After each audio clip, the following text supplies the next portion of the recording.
राष्ट्रवादी Congress party NCP के अध्यक्ष शरद पवार और उप मुख्यमंत्री अजीत पवार की पुणे में एक गुप्त बैठक के एक दिन बाद पवार ने कहा कि उनकी पार्टी अजीत की सहयोगी भाजपा के साथ हाथ नहीं मिलाएगी।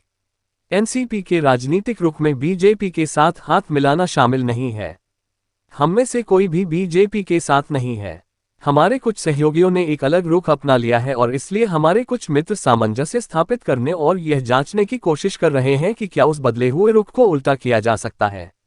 इसके लिए वे हमारे बीच संवाद करने की कोशिश कर रहे हैं। लेकिन मैं राकांपा के राष्ट्रीय अध्यक्ष के रूप में अपनी क्षमता से स्पष्ट रूप से कहना चाहता हूं कि राकांपा का भाजपा के साथ गठबंधन करने का कोई सवाल ही नहीं है, पवार ने कहा।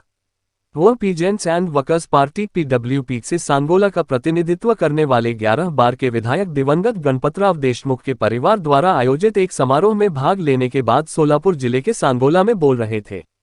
मंच पर पवार के साथ डिप्टी सीएम और बीजेपी नेता देवेंद्र फडणवीस भी थे। शनिवार दोपहर को पवार ने अपने बागी भतीजे अजित से एनसीपी के प्रदेश अध्यक्ष जयंत पाटिल, जो शरद पवार समूह के साथ हैं, के साथ प्रसिद्ध बिल्डर अतुल चोरदिया के आवास पर मुलाकात की। जुलाई में अपने चाचा के खिलाफ अजित के विद्रोह और 8 अन्य वरिष्ठ राकांपा नेताओं के साथ राज्य सरकार का हिस्सा बनने के लिए भाजपा से हाथ मिलाने के मद्देनजर इस बैठक को महत्व मिला।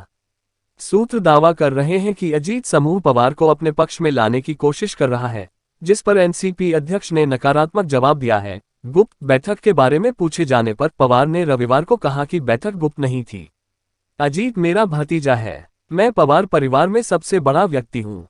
परिवार में किसी छोटे व्यक्ति से मिलना या उसे मिलने के लिए बुलाना कोई गलत बात नहीं है, उन्होंने कहा।